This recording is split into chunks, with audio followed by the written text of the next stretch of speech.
మీకుండే ఎటువంటి గ్రహ బాధలైనా గృహ బాధలైనా శాశ్వత పరిష్కారం కోసం సంప్రదించండి శ్రీనివాస జ్యోతిషాలయ.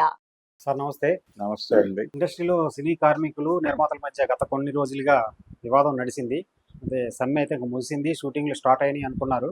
అయితే నిర్మాతలు ఇస్తున్నటువంటి వేతనాలు కూడా కొంతమందికి కార్మికులు నచ్చలేదని, ఇంకా మళ్ళీ కూడా గొడవ అలాగే ఉందని తెలుస్తోంది. ఇది మీకున్న సమాచారం ఏంటి, అసలు ఏం జరుగుతుంది? అంటే ప్రభుత్వం ప్రెజర్ పెట్టి సమ్మెను ముగింపజేసింది అనేది నాకు అనిపించింది. ఓకే. అంటే మొన్న జాతీయ పురస్కారాలు తీసుకున్నటువంటి వాళ్ళకి సత్కార కార్యక్రమం ఒకటి చేశారు సీఎం గారు. అవును. ఆ సందర్భంగా సుకుమార్ గారు మరికొంతమంది సినిమాలో ప్రామినెంట్ ఫిగర్స్ అక్కడికి వెళ్ళారు. అవును. వాళ్ళతో ఈ ఇండస్ట్రీలో జరుగుతున్నటువంటి సమ్మె ప్రస్తావన వచ్చింది అక్కడ. ఓకే. వచ్చిన సందర్భంగా ఇండస్ట్రీ నాశనం అయిపోతుంది ఈ సమ్మె వలన, దాదాపు 35 వరకు షూటింగ్లు ఇక్కడి నుంచి తరలి వెళ్ళిపోయినాయి, ఇదే కొనసాగితే హైదరాబాద్ నుంచి చలనచిత్ర పరిశ్రమ తరలి వెళ్ళిపోయే ప్రమాదం కూడా ఉండొచ్చు అని వీళ్ళందరూ కూడా గ్లిజరిన్ కన్నీరు పెట్టుకుని అక్కడ వాపోయిన మాట వాస్తవం. ఓకే. సీఎం దగ్గర ఆయన కూడా వీళ్ళ గ్లిజరిన్ కన్నీళ్ళకి కరిగిపోయి, అంటే ఆయన మీద ఒక ప్రెజర్ ఉంది. ఆయన మీదే కాదు, ఏ ముఖ్యమంత్రి మీద అయినా, ఏ ప్రధానమంత్రి మీద అయినా ఒక ప్రెజర్ ఉంటుంది. ఇన్వెస్ట్మెంట్, ఇండస్ట్రీ ఈ రెండింటినీ కాపాడుకోవటం కోసమే తన ఉద్యోగం ఉంది అని ప్రధానులు, ముఖ్యమంత్రులు అందరూ బలంగా నమ్ముతున్నారు. చేయక తప్పని పరిస్థితి. ఇది మిస్ అయితే ఆయన పదవికే అసలు వచ్చేటువంటి ప్రమాదం ఉంది. పెట్టుబడి, పరిశ్రమ ఈ రెండింటినీ కాపాడుకోవటం అనేది వాళ్ళ నైతిక బాధ్యత. ప్రజలు, ప్రజా సంక్షేమం అనేది తీసి అవతల పారేసి చాలా కాలం అయింది. 95 నుంచే ప్రపంచం మారిపోయింది. ఆ మారిన ప్రపంచంలో భాగంగానే రేవంత్ రెడ్డి గారి హృదయం ద్రవించి పెట్టుబడిని, పరిశ్రమని కాపాడాలని చెప్పి ఆయన వెంటనే తన శాఖలన్నిటికీ 2 రోజుల్లో ఈ ఇష్యూ సాల్వ్ అయిపోవాలి అని చెప్పేసి ఒక వార్నింగ్ లాంటి మెసేజ్ అయితే ఇచ్చాడు ఆయన. ఆ ఇచ్చిన తర్వాత దీనిలో తన బాధ్యత ఎక్కువ ఉంది అని అనుకుని ఎఫ్డిసి చైర్మన్ గారు వెంటనే ఈ ఫెడరేషన్ తో లింక్ అయినటువంటి యూనియన్స్ వాళ్ళందరినీ పిలిచి ఒక చర్చ పెట్టాడు. అయితే ఈ లోపే పోలీసులు కూడా మోహరించారు. కృష్ణానగర్ నుంచి ఫిల్మ్ నగర్ వరకు మఫ్టీలో. మీకు ఈ సమ్మె ముగింపు అంటే గత 3-4 రోజుల నుంచి కృష్ణానగర్ లో ఈ యూనియన్ ఆఫీస్ లో ఉన్నటువంటి సందులు ఉన్నాయి. ఆ ఏరియాలో చాలా మంది రెగ్యులర్ గా అక్కడ కనిపించని వ్యక్తులు చాలా మంది అక్కడ మోహరించి టీలు తాగటం, కాఫీలు తాగటం, ఆ టీ కోట్ల దగ్గర అక్కడ కనిపించారు. వీళ్ళందరూ వాళ్ళని చూస్తే అర్థమైపోతుంది వాళ్ళు ఎవరు ఏమిటి అనేది. సో పోలీసులు అయితే మోహరించారు. ఏ క్షణమైనా సరే ఈ యూనియన్ నాయకులను కంట్రోల్లో తీసుకెళ్లి లోపలేసి కేసులు పెట్టేసి 4 బాది సమ్మెను ముగింపజేయాలి అనేటువంటి ఒక ప్రోగ్రామ్ ఆల్టర్నేటివ్ గా డిజైన్ అయిపోయింది. ఇది వాళ్ళకే అర్థమైంది. కొంతమంది ఇళ్లకు కూడా వెళ్ళి బెదిరించారు పోలీసు వారు. ఇది పరిస్థితి. ఈ కండిషన్ లో పరిశ్రమని, పెట్టుబడిని కాపాడటం కోసం ఎఫ్డిసి చైర్మన్ గారు వీళ్ళని పిలిచి మాట్లాడటానికి ఒక ప్రోగ్రాం పెట్టాడు. అయితే ఈ లోపల లేబర్ కమిషన్ ఇది తన బాధ్యతగా భావించి, మనం కదా దీన్ని సెటిల్ చేయాల్సింది, ఎఫ్డిసి ఎలా సెటిల్ చేస్తుంది అని దిల్ రాజు గారి దగ్గర జరుగుతున్నటువంటి మీటింగ్ నుంచి వీళ్ళందరినీ అక్కడికి తీసుకెళ్లి వాళ్ళు సెటిల్ చేసేస్తున్నాం, మేము అయిపోయింది అన్నారు. కానీ 2 ప్రధాన విషయాలు, అనేక గోతులు ఉన్నప్పటికీ 13 కోట్ల బకాయిలు ఉన్నాయి కార్మికులకి నిర్మాతల వైపు నుంచి రావాల్సినవి. అఫీషియల్ గా రిజిస్టర్ లో నోట్ అయి ఉన్నటువంటి 13 కోట్లు. ఇతరత్రా ఏమున్నాయనేది పక్కన పెట్టేస్తే అది కూడా సెటిల్మెంట్ గురించి మాట్లాడలేదు. ఈ డిస్కషన్ లో 13 కోట్ల ప్రస్తావన రాలేదు. అది తీసి పక్కన పడేశారు. తర్వాత ఈ 9 to 9 కాల్ షీట్ అనే పద్ధతి, అంటే జనరల్ గా ఇండోర్ కి ఒక టైం ఉంటుంది, అవుట్డోర్ కి ఒక టైం ఉంటుంది. ఎందుకంటే సన్ రైజ్ టు సన్సెట్ అనేది అవుట్డోర్ కి టైం, అంటే 6 to 6 అనేది ఒక క్యాల్కులేషన్. 9 to 9 అనేది ఏమో స్టూడియో షూట్ కి. ఏదైనా ఒకటే టైం 12 గంటలు. 12 గంటలు. ఈ 12 గంటలకి ప్రిపరేషన్ కి వాళ్ళు పొద్దున్నే వీళ్ళు ఊరికనే చేతులు ఒప్పుకుంటే అక్కడికి వెళ్తే అక్కడికి ఏమీ రావు. వీళ్ళు ఇక్కడ నుంచి ప్రతిదీ ప్రొక్యూర్ చేసుకుని ఆ ప్రొక్యూర్ అయిన వాటన్నిటిని తీసుకుని అక్కడికి వెళ్ళాలి కార్మికులు. వెళ్ళి 9ంటికి షూటింగ్ మొదలవటానికి సంబంధించిన సన్నాహాలన్నీ వాళ్ళు 4 గంటల నుంచి అక్కడ కూర్చుని చేస్తే అది అవుతుంది. వాళ్ళు వచ్చేసరికి వాళ్ళు వ్యానుల్లో నుంచి దిగ్గానే టిఫిన్స్ దగ్గర నుంచి రెడీగా ఉండాలి. అక్కడ ఉంటే వాళ్ళు తినేసి అలా కాస్ట్యూమ్లు వేసుకుని ఈ కాస్ట్యూమ్స్ అన్ని రెడీగా పెట్టుకోవాలి అక్కడ ఒకటి వెళ్ళి పొద్దునే.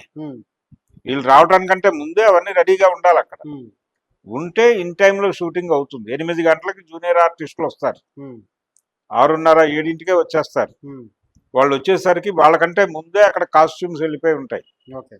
ఎవరెవరికి ఏ కాస్ట్యూమ్ ఇవ్వాలి అది ఇస్త్రీ చేసేసి గబగబా వాళ్ళకి ఇవ్వాలి. వాళ్ళు గెటప్లు వేసుకోవాలి, మేకప్లు అవ్వాలి. ఈ గొడవ చాలా ఉంటుంది. దీని ప్రిపరేషన్ కోసం కార్మికుడు 4 గంటల ముందే బయలుదేరాలి. అయిపోయిన తర్వాత అక్కడ లైట్లు ఆపాలి. ఎక్కడ షూటింగ్ అయిపోయిన తర్వాత 6ంటికి షూటింగ్ అయిపోతుంది అనుకున్నాం. అవుట్డోర్ లో షూటింగ్ ఆపేసిన తర్వాత వాళ్ళు వేసినటువంటి లైట్లు అవి వేడి తగ్గడానికి 1.5 గంట పడుతుంది. ఈ 1.5 గంట వీళ్ళు వెళ్ళిపోతారు ఇళ్ళకి. షూటింగ్లు చేసిన డైరెక్టర్ గారు, నిర్మాత గారు, ఆర్టిస్టులు, హీరో గారు వీళ్ళందరూ వెళ్ళిపోతారు. ఇవి చల్లబడిన తర్వాత వాటిని పీక్కుని అక్కడ ఉన్నటువంటి మిగతా వాటిని పీక్కుని వాటిని తీసుకెళ్లి ఎక్కడి నుంచి పొద్దున్న తీసుకొచ్చారో వాళ్ళకి అప్పచెప్పి అప్పుడు ఇంటికి వెళ్ళాలి. అయ్యేసరికి 11, 12 అవుతుంది వాళ్ళ ఇంటికి చేరేసరికి.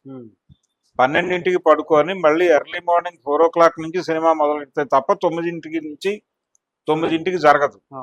అంటే 9 to 9 అనేది పైకి కనిపిస్తుంది కానీ 12 గంటలు కాదు, 16 గంటలు పైనే డే.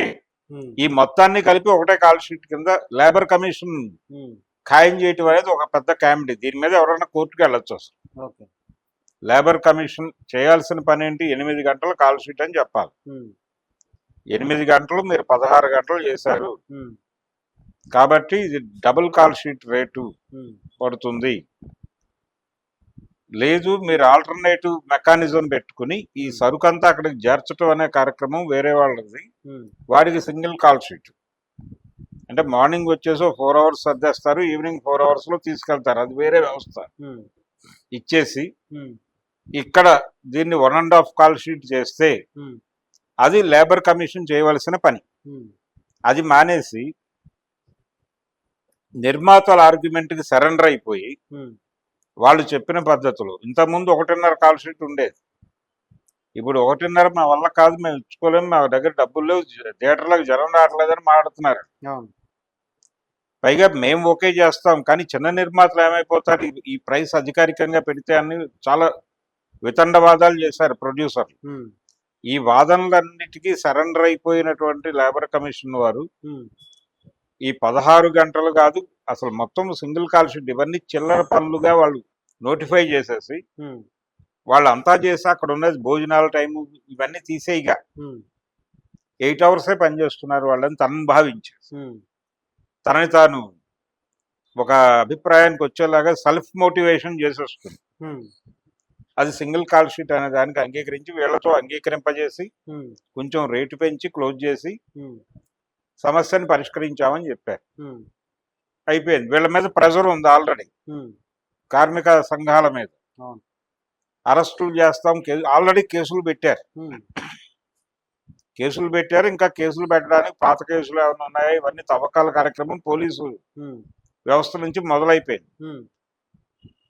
ఇన్ని రకాల ప్రెజర్స్ మధ్యలో లేబర్ కమిషన్ ఇన్వాల్వ్ అయ్యి ఎఫ్డిసిని కూడా వైలేట్ చేసి వెళ్ళిపోయి ప్రభుత్వం చొరవ చేసి ఇక్కడ పరిశ్రమని, ఇక్కడ సినిమా పరిశ్రమ, పెట్టుబడి ఈ రెండు హర్ట్ అవ్వకూడదు, ఈ రెండింటిని మనం జాగ్రత్తగా కాపాడాలి. కార్మికులదేముంది, ప్రజలదేముంది, పెట్టుబడులు కదా కావాల్సింది, పరిశ్రమలు కదా కావాల్సింది అన్న పద్ధతిలో మా ప్రాంతంలో పరిశ్రమ వద్దు అన్న వాళ్ళ మీద లాఠీచార్జ్ చేస్తాయి ప్రభుత్వాలు. ఇప్పుడు ఫార్మా కంపెనీలు పెడుతున్నారు, ఫార్మా క్లస్టర్లు అనే పేరుతో భూములు లాక్కుని. మా భూములు మేము ఇవ్వం, ఇళ్ళకి తాళాలు వేసుకుని వెళ్ళిపోతే వాళ్ళ లాక్కొచ్చి బలవంతంగా భూములు తీసుకోవడానికి ప్రయత్నాలు జరుగుతున్నాయి. అది ఎలా జరుగుతోందో అదే పద్ధతిలో ఇక్కడ కూడా కార్మికులకి వార్నింగ్ ఇచ్చి బుద్ధిగా పని చేసుకోండి, రాష్ట్ర ప్రగతి కుంటుపడుతుంది మీ వల్ల, పెట్టుబడుల కోసం ప్రభుత్వాలు ఎంత కష్టపడుతున్నాయో తెలుసా మీకు, దేనికి ఈ పెట్టుబడులు, దేనికి ఈ పరిశ్రమ, మీకు ఉపాధి చూపించడానికి పని చేయండి, కనీసం నోట్లోకి 4 వేళ్ళు వెళ్తాయి. పని లేకపోతే పరిశ్రమ వెళ్ళిపోతే ఏమైపోతారు మీరు, మళ్ళీ వీళ్ళ ఉన్నట్టుగా ఒక మాట. ఇన్ని డ్రామాలు ఆడి ఫైనల్ గా వాళ్ళకు కొనగూరింది ఏం లేదు, కార్మికులకి కొంచెం పెంచారు అంతే. అంటే 22% అంటున్నారు. ఈ 22% కూడా ఈ క్యాలిక్యులేషన్ లోకి వెళ్తే ఏమీ లేదు. ఏది ఈ 1.5 కాల్ షీటు, 2 కాల్ షీట్ల, 3 కాల్ షీట్ల, 16 గంటల పనిదినం ఏమిటి, ఈ చర్చలోకి వెడితే మళ్ళీ నష్టమే కనిపిస్తుంది అక్కడ. వాటిని మసిబూసి మారేడికాయ చేసి 22% అంగీకరించినట్టుగా ఒక ఫిల్లర్ బయటకు వదిలి ఈ 13 కోట్ల బకాయిల గురించి మాట్లాడకుండా అది పక్కకు జరిపేసి సెటిల్మెంట్ అయిపోయింది, ఆల్ హ్యాపీస్, అందరూ షూటింగ్లకు వెళ్ళిపోండి అని రేవంత్ రెడ్డి గారి ప్రభుత్వం 4 బాది విషయాన్ని పరిష్కరించింది. ఈ పరిష్కారం అనేది అందరికీ జీర్ణం కాల, కార్మికులకి జీర్ణం కాని వాళ్ళందరూ పొద్దున్నే వెళ్ళి అక్కడ వాళ్ళ యూనియన్ల ఆఫీసులో గొడవలకు దిగారు. ఏమిటి మనకు రావాల్సిన బకాయిల గురించి మాట్లాడలేదు ఎవడు. అలా అది చూడటానికి 13 కోట్లు పెద్ద ఇష్యూ కాదు నిజానికి. ఎందుకంటే మీరు హీరోల రెమ్యూనరేషన్లో కనీసం 30 కోట్లు ఇస్తున్నారు. ఈ 13 కోట్లు వాళ్ళకి 3 సంవత్సరాల నుంచి రకరకాల పద్ధతుల్లో అయిపోయినాయి. అంటే షూటింగ్ అయిపోయాక ఇస్తాము అని చెప్పి అలా ఇవ్వకుండా ఎగ్గొట్టిన తాలూకా బకాయిలు అవన్నీ అవి క్లియర్ చేయటం మీద ప్రెజర్ పెట్టాలి కదా ప్రభుత్వం గారు. అది వదిలిపెట్టేసి దీన్ని కాల్ షీట్ గొడవ, అవి రెండే అడుగుతున్నారు వాళ్ళు గొడవ. సరే మిగిలిన గొడవలు ఉన్నాయి, అవన్నీ పక్కన పెట్టేయండి, కనీసం పని గంటల విషయం పట్టించుకోండి, రావాల్సిన బకాయిల గురించి పట్టించుకోండి.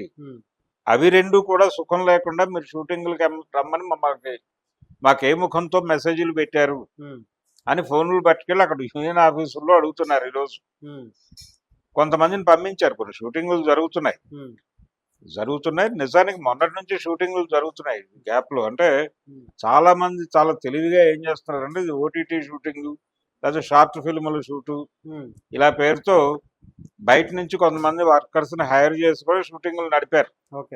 పెద్ద నిర్మాతలు కూడా ఇంక్లూడింగ్ వైజయంతి లాంటి బ్యానర్ లో కూడా ఏదో షూటింగ్ జరుగుతోంది. వాళ్ళు కూడా దాదాపు ఇదే పద్ధతిలో గెరిల్లా పద్ధతిలో షూటింగ్లు జరిపారు.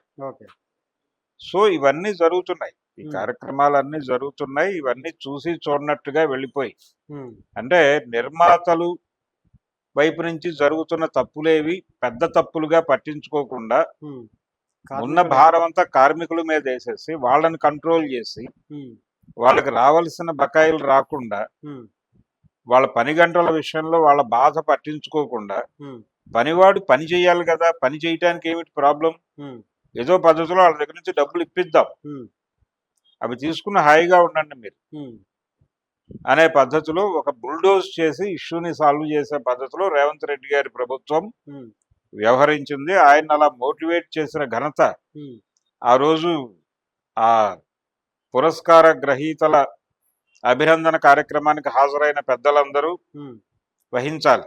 వీళ్ళే అక్కడికి వెళ్ళి నిప్పు వెలిగించింది. వీళ్ళు వెలిగించిన నిప్పు వల్లనే ఈ కార్యక్రమం జరిగింది. మీరు గ్యాప్ చూసుకుంటే ప్రాపర్ గా అర్థమవుతుంది.